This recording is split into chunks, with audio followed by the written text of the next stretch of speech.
We've seen a lot of tablets that try to double as notebook computers. Now we're seeing a notebook that tries to work as a tablet. Take a look. Acer's Aspire R7 has a full HD touchscreen. It can stand up like a notebook, lie down to be a tablet, or it can flip over so that you can show other people in the room what's on your screen. The Aspire R7 is coming to Best Buy, that's the only U.S. retailer, and it will be $1,000, so it's at the high end for a laptop and definitely at the high end for a tablet.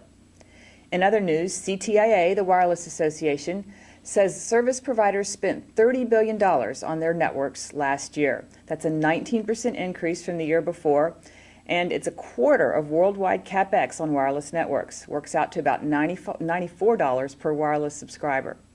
That's your Mobile Minute for this Friday. We hope you have a great weekend. Today's Mobile Minute is sponsored by Telecom Careers, and our featured job today is in Alaska. Take a look. Wireless News, I'm Martha DeGrasse, and I'm joined today by Johnathon Storter. He is a construction manager with Meridian Management, and he's currently hiring field inspectors to inspect remote microwave repeater sites. Johnathon, thanks so much for joining us today. We're excited to hear about these opportunities. Thanks. Can you tell us a little bit about the job? I guess the first thing to talk about is that you're in Alaska, right? Yes, ma'am. Meridian is located in Anchorage, Alaska, and that's where the project is based out of. However, all of the installations and the work is happening in western Alaska. The positions that we're hiring for this summer, they're going to be located around the Norton Sound area, which is between Nome and Unalakleet, as well as up in to Kotzebue, which is just directly north of there. So I guess we should talk a little bit about the weather. Yeah, the weather, it changes almost by the hour sometimes. We've had some fairly significant storms come through in the past that have delayed the project, and not everyone's cut out to deal with some of the elements out there. Usually we can expect to see temperatures in the 50s to 60s on an average, but it does get quite hot and sunny when it is nice, and then it can also get quite a bit colder. I think towards the end of the project, of the construction phase of the project last year, we started seeing snow in I think the second week of October. Okay, and then when does it start to melt? To melt. I would say we're starting to see some melt now. There's definitely still snow cover on the ground Right. in the region that we're speaking of, but they are starting to actively lose it. Right. Okay, so let's talk a little bit about the project that Meridian is undertaking, and then we can talk a little bit about the specific field inspector role. Who is your client for this project? It's Unicom. Then Unicom is a wholly owned subsidiary of GCI, the local internet and cable TV provider here in Alaska. And what exactly is the scope of work? The scope of work for the project is to bring broadband communications to the various villages in western Alaska throughout the Norton Sound and Kotzebue region. So we're extending the broadband capability of their existing DeltaNet infrastructure, which is around the Bethel region, and we're taking that north up the west coast of Alaska. Now, some of these villages, have they not had the internet before, or they've had it, it's just been slower? No, they've had it. It's just been slower. It's Okay. via satellite, so they have some Okay. definite bandwidth restrictions and some latency issues. Okay, great. And now the field inspector roles that you're hiring for, can you talk a little bit about the day-to-day job responsibilities? Sure. The day-to-day responsibilities would be to act as the owner's eyes and ears on site as the installation project is happening, as well as record video and photography of the activities as they're happening, and fill out a daily report that gets fed back to the home office for archiving of the project.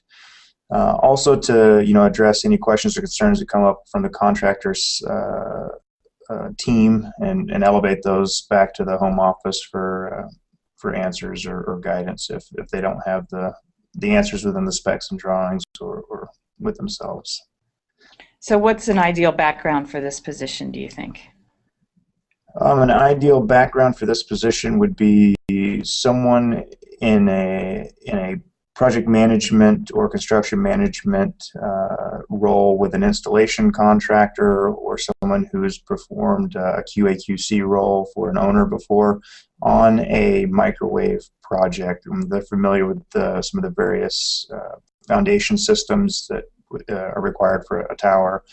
And then definitely a firm grasp on computer skills and how to edit photos, to shrink them down, to get them back out. Because again, we're talking about some remote mountaintop sites. They're going to be linked back to us with a VSAT system. So they do have a dedicated satellite system to get back to the home office, but it's got its limitations. So they need to be able to shrink some of their data down into manageable sizes to be able to get it back to the home office in a fairly timely manner. So do the field inspectors take a notebook or a tablet out into the field? What's their equipment for that? Sure. So we outfit them with everything they need. They have Write in the Rain pads with Write in the Rain pens. We provide them with weatherproof cameras, laptop, backpacks, safety vests, helmets, eye pro, ear pro, all of that. The contractor is responsible for housing and feeding the inspectors, so they live with the contractor's crew in the same setup that they have. Which on these they're using an Arctic dome shelter. It's a rigid shelter that they erect on site, and they have cots and sleeping bags that they'll be sleeping in, and they have a dedicated mess tent or a cook tent where they cook all their food and eat. But they have a dedicated cook as well, or they cook themselves? Last year they had a dedicated cook at the remote sites, and I think that on some of the sites that they have where they have a good team that's worked together before, I think that they have a person in the crew that they would prefer cook the meals, and they break him free before they all have to go and eat, and he takes care of them. Oh, okay, that makes sense. So how many different sites are there? Well, we're taking off from the furthest north site that we built last year, which is in the village of Shaktoolik. And so from there, we're going to run east to Nome, and there will be 3 repeater sites between Shaktoolik and Nome. There will be some antenna work in Shaktoolik to point that direction, and then an antenna and radio installation in Nome itself to receive that signal. And then out of Shaktoolik again to the north, just a little northeast, we'll start the run to Kotzebue, and there's 5 repeater sites going north to Kotzebue, and then a full-on tower, antenna, and communication shelter installation in Kotzebue proper. Okay, great. And so about how many field inspectors do you think you'll be hiring for these sites?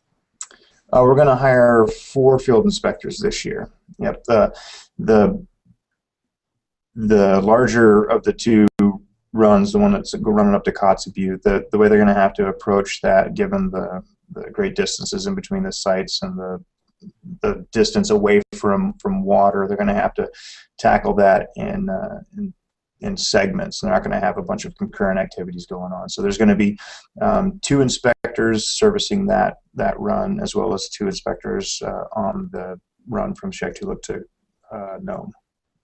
Okay, and about how long do you think the projects will last? Well, this year I think that they'll end up finishing up sometime in late October, early November. And what that's going to, so what that's going to do is that's going to complete the build to Nome, and that's going to get all of the foundation work done to Kotzebue. So they'll go in and get all the foundations and substructures and everything built. This year they will also install the tower antennas and communication module in Kotzebue as well. And then next summer they'll come back and they'll use an Erickson Sky Crane helicopter to fly out the modules and towers for the run to Kotzebue, and they'll set those on the foundations they built this year, and then use the rest of the summer to do all of the intertie cables and integration and startup. So for the field inspectors that you hire this summer, will they have an opportunity, if they do well, to come back next summer and complete the work? Yes, ma'am, of course. And then, but they wouldn't be compensated during the interim, during the winter months, is that? No, ma'am. Okay.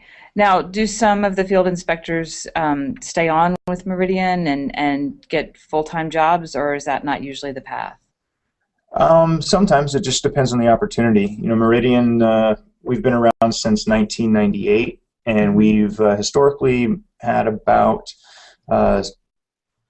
between 7 and 11 employees kind of year round. That obviously swings vastly up and then back down during the construction season, depending on what we need. But historically, that's been about what we have. And when we do have new projects come in or new clients come in that would like our services, we obviously go back to the people we know and have worked with in the past before we start to reach outside of that. Does Meridian work primarily in Alaska? Only in Alaska. Yeah. Only in Alaska. All right. Yes, well, it sounds like there's a lot of work to do there. Is there anything else that you'd like to tell us about the positions that we haven't discussed? No, ma'am. I think we've kind of covered it. Okay. Well, we hope to help you find some good candidates. Thank you very much for your time today. Thank you. All right, Jonathan. Stay warm. I will. All right. Bye-bye. Bye.